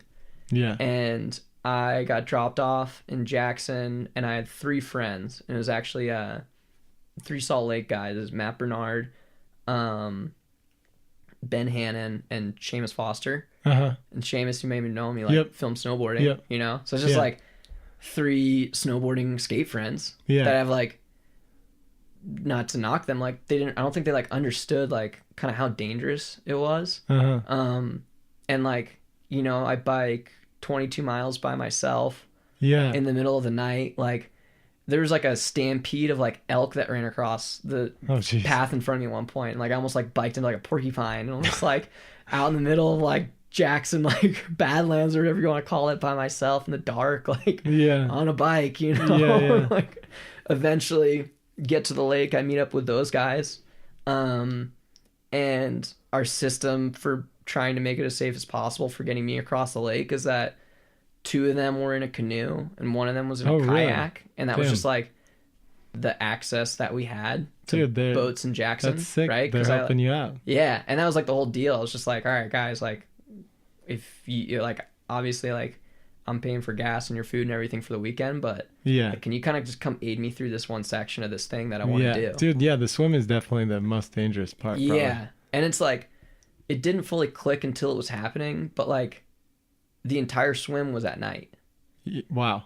So I was just like in the dark. Yeah. And like there was luckily a canyon on the other side of the lake where the Grand comes down and like the next Uh-huh. mountain starts up. Yeah. So it was a really distinct like landmark formation that was like lit up by the moon. Okay. And that's like what I could like tell Huh. where to like go. Whoa. You know, and like the water was super glassy and like steamy, and like you're out on this lake with like two other guys in a canoe and one other guy in a kayak, and like they have extra life jackets for me, but like in all reality, how it would have went down if like I couldn't do the swim is that they would like get me a life jacket and I would just like hold on to the kayak, and I'd have to be like good enough to get back to water or get back to land, you know? Like I didn't have like a motorboat to like pull me in or something. Oh, crazy. Like, so there's like this like higher stakes and go along with it, you know? You said you trained for the distance, like swimming? Were you swimming laps? And you... Yeah, so I would just swim laps, and I'd do like I'd do some breaststroke, and I'd do a bunch of side stroke, and then I'd do like some freestyle. So you knew like that you had, physically, you knew you had that distance in you. Yeah, and I would swim like 1.3 or like a mile and a half in the pool once a week for like 2 months. Okay.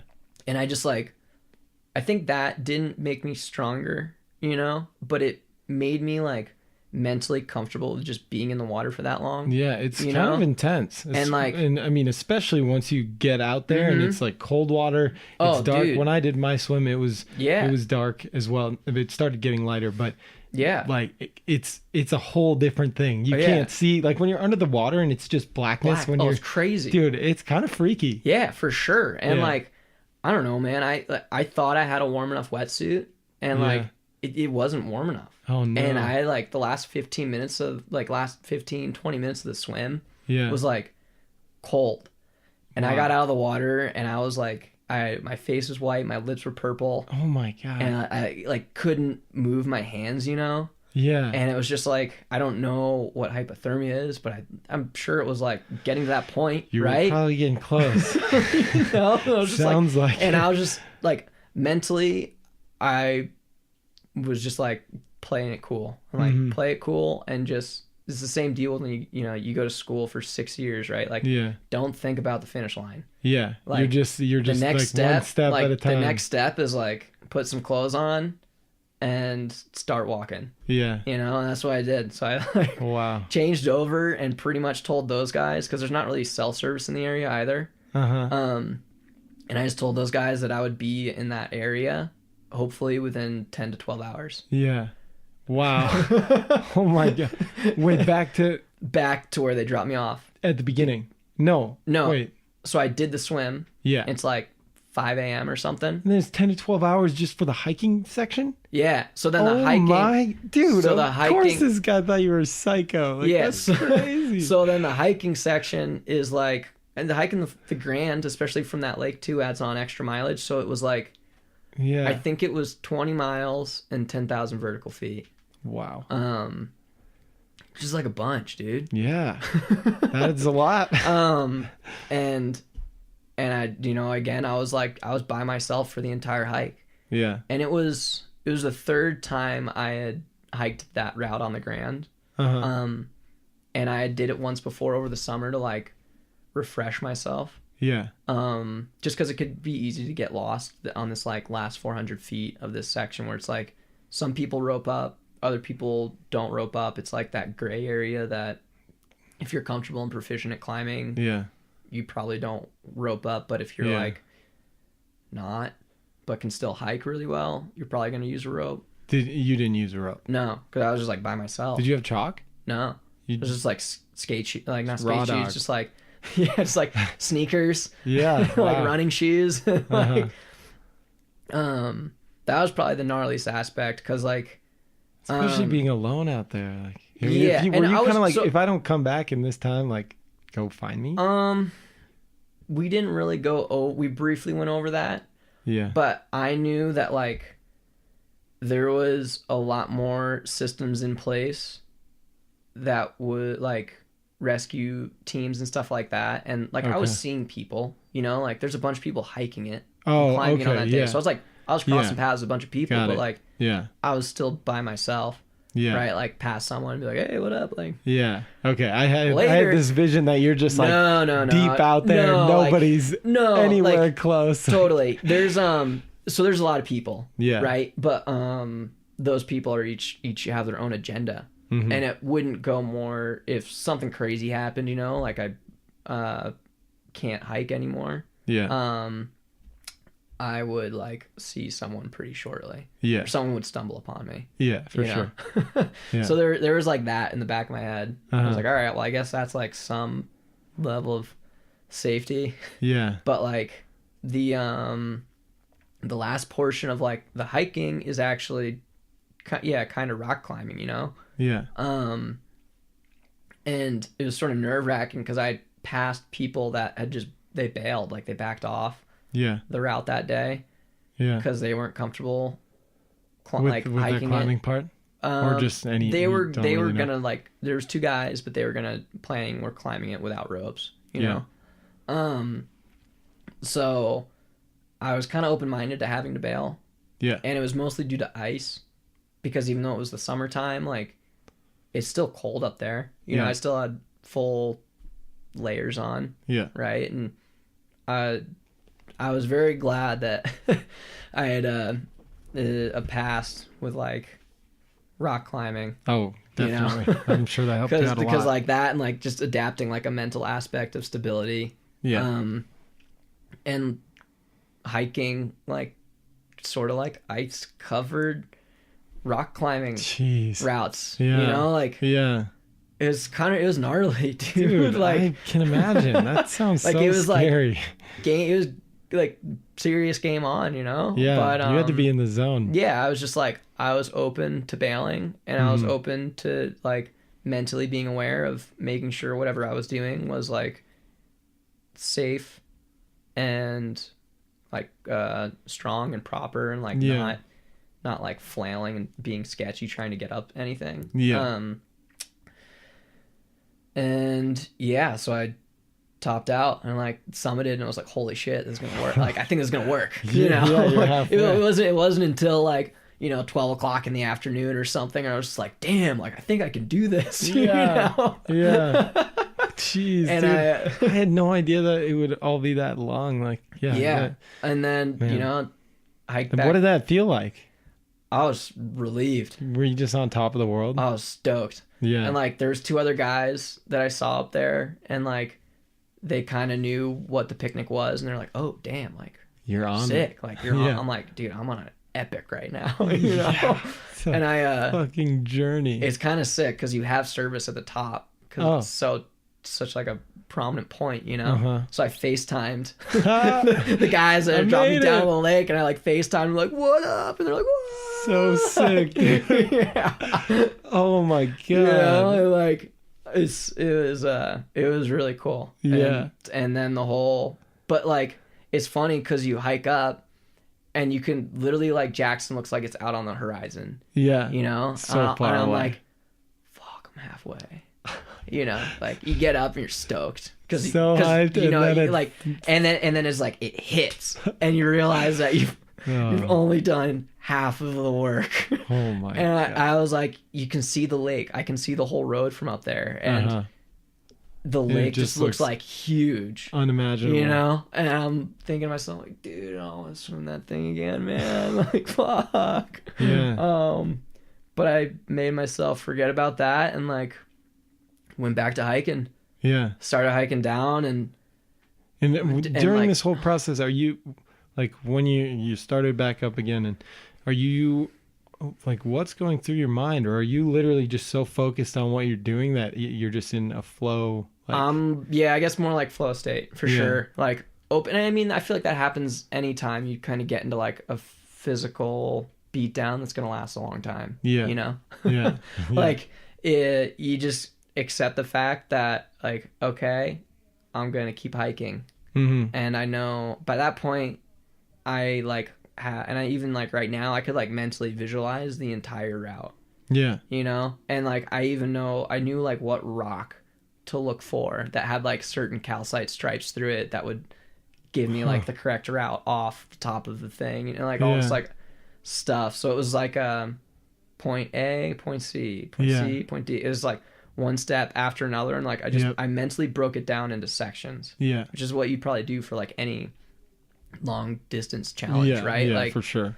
for me, there was just a section, and then it's not like you'd celebrate when you get to that section. You would just be mentally prepared to take on the baggage of visualizing and working through the next section. Yeah. Right. And that would be anything from, like down climbing this section of ice covered shit is going to be like, sounds even game scarier on, you than know, going like, up. Yeah. Like, oh, it's scary. It's sketchy going down, you know? And like, it's like, okay, I'm going to make it through here. I'm going to go there. I'm going to make it through there. And like, I would just think about those few things. Yeah. And then I finished the climbing. I was like, okay, cool. I'm going to hike down to this portion called the lower saddle, which is where the Grand Teton, sort of the ridge stops, and then the middle Teton begins. And that's where like people camp out. Okay. So that was one of the sections that I knew I could like get water. Right. And like take a break for a second. Yeah. I guess that's the other thing I was going to ask. So you get water there. Do you have any like little gels or snacks or? Yeah. So then there's like a whole, I guess I'll finish off the rest of the journey and then we'll go into the nutritional aspect of it because you'll get a kick out of it. Okay, cool. It's gonna circle back to Nils's diet. All right. But yeah, more or less you break the thing down into sections, and then is a pretty like smooth transition to find the guys at the lake. Yeah. Like I saw them, you know, they were just waiting there? I saw them like 100 yards away from where they had dropped me off, and they were sort of like paddling around, checking out the shoreline. They had gone on a hike. You know, because it'd been 12 hours almost to the dot since I saw so they were them. just chilling out in the wilderness the whole time. Yeah. Cool. Yeah. And like, I like ran through some brush off the trail and yelled at them and was like, hey, let's do it. Like, I'm over here. Yeah, dude. And they canoed and kayaked over. I tossed on a cold wetsuit and just tried not to think of the swim back was mentally the hardest. Yeah. Because like, I can imagine. It's just mentally hard to swim in general. Yeah. But like what I didn't realize is that when you're swimming in the dark, dude, like you kind of just get lost in this little bubble. Mm-hmm. But when you can see the next shoreline and when your eyes are like 5 inches above the water but looking a mile away, like it just doesn't look like it's ever gonna get closer. Crazy perspective, you know what I mean? Like that angle of difference just looks like the distance of the shoreline isn't gonna get closer ever. You know, you're just like, and I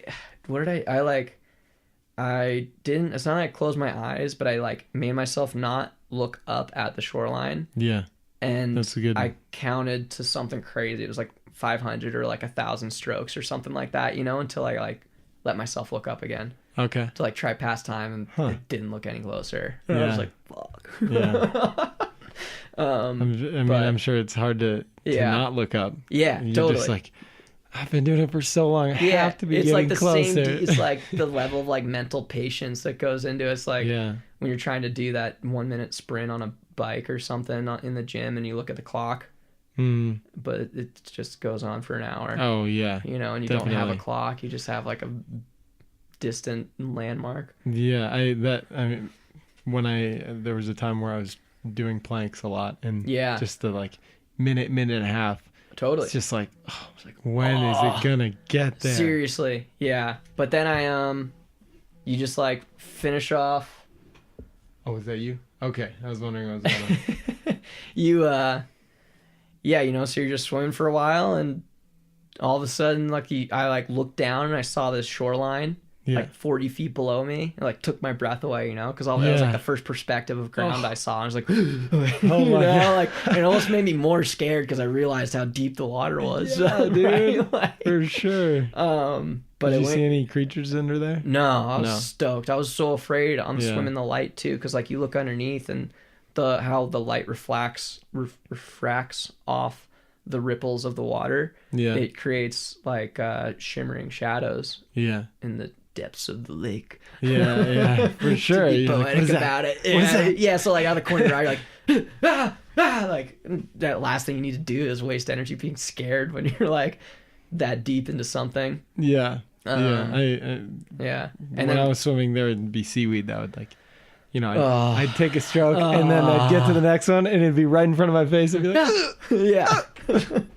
totally. So funny. But yeah, dude, and those guys just sort of paced me across the lake, and we like all of us kind of just knew it was in the bag once I finished the swim. And like transitioned into my bike setup and like biked back into town, got into town like just after sunset. Wow. So what a all day. set. Yeah, it was like a 17-hour Damn. trip, and technically it just ended up right back where you started. Yep. You know.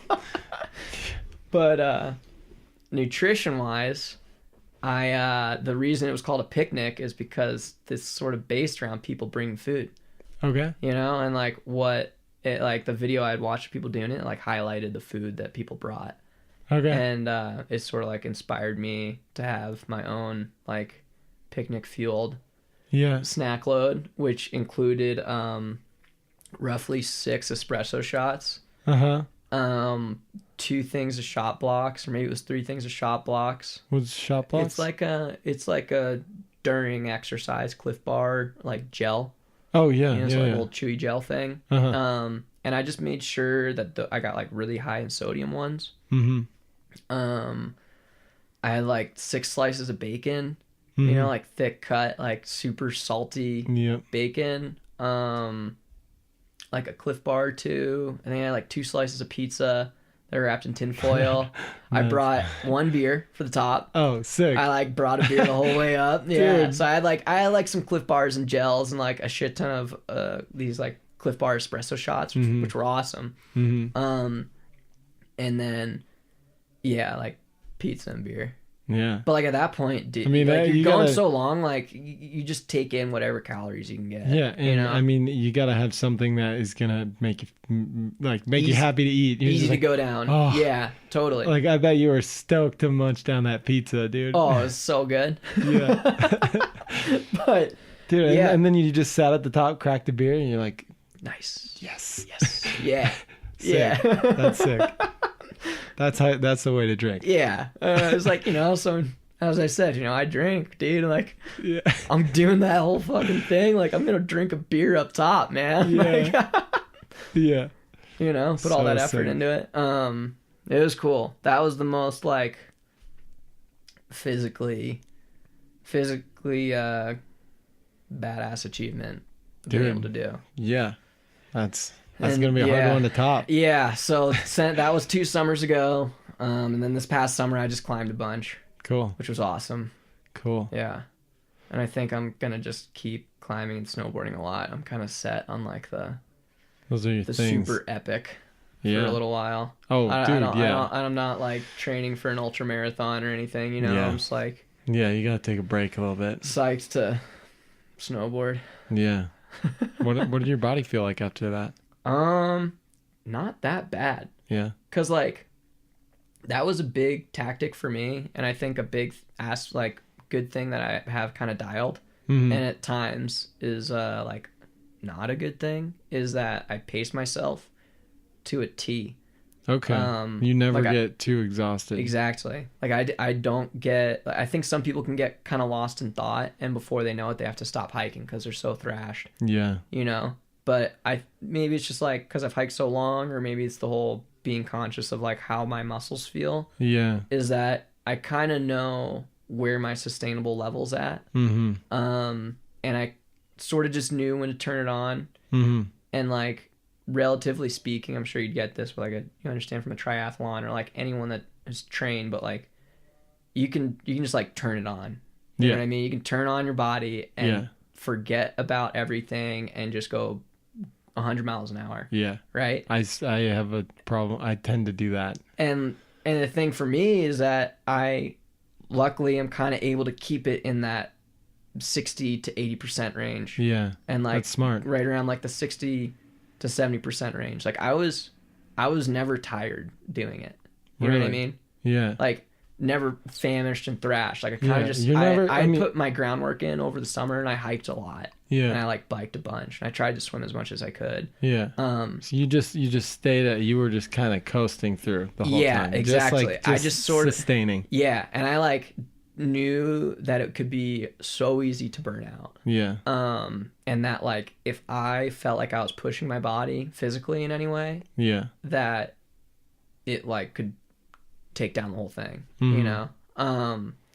So luckily I just kind of paced myself, and I was never really that tired until the last like 3 miles of the bike ride. I just like tried to go as like maybe it was the last like 5 miles. I just tried to go like 100%. Yeah. I put on like a Marilyn Manson playlist, you know, on my iPod and just like went for it. It was like 5 miles. It's all flat. Like it's still kind of light out. Yep. Dude. Well, congratulations, man. Thanks, dude. That's really an accomplishment. It was sweet. It was a cool thing to pull off. Yeah. Yeah. The human body. Dude, does some rad shit. Yeah, it really does. You can do some crazy stuff. You do your homework, you know, and you can accomplish some wild stuff. Yeah. Yeah. You're basically like, it's like you're engineering your body. Yeah. When you're training. Dude, totally. That's what it is. Bringing it back. School, man. Bring it back, dude. Was that one of your first engineering classes? The body. Engineering all for night. Athletes. Engineering for athletes. Sick. Yeah. Oh, dang. But cool, yeah, man. Psyched you chatted about that. Yeah. I don't know if it's gonna get much better than that. That was an incredible story. So inspiring. Is there anything else you want to talk about? Anything else you want to say? Dude, just be a human being. Sleep. Pace yourself. Yeah. We're all people at the end of the day. Yeah. Beat yourself up as hard as you possibly can. And then treat it right. And then treat yourself. Yeah. A little Tillamook Beat ice cream. yourself, then treat yourself. Yeah. That's Nils' motto. Yeah. Nice. Cool, man. Well, dude, thanks a bunch. This yeah, was sick. of course. Really stoked awesome. to talk to you. You definitely are an inspiration to me. You know. Hey, as are you to me, man. Yeah. You definitely are. Real recognize real. Yeah. No, but for real, it's just cool to see like all the stuff you're doing, and you're accomplishing so much, and I think a lot of people look up to you. So thank you. Thanks for being you. Hey, you got it. Yeah. All right, man. I'll see you later. Have a good one. Cheers.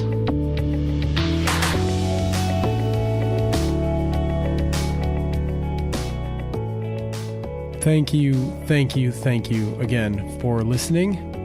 I really, really appreciate every single one of you out there. We've got over 1,000 downloads on episode 1 and 2 combined already. Before I even put this one out, I'm so excited, so hyped. This is going way better than I even expected. So thank you, and I hope you keep listening. And if you really do enjoy it, feel free to leave me a review on iTunes, or at least a rating. You know, if you don't want to, no big deal. If you do, go for it. All up to you. Also, if you have any comments or questions about the show, you can email me at boardbagstudio@gmail.com. You can find my personal page at Jedi Pauls on Instagram, and at Boardbag Studio as well on Instagram. You can find Nils at Nils_Mindnich, which is NILS_MINDNICH. I love y'all, and I'll see you next time.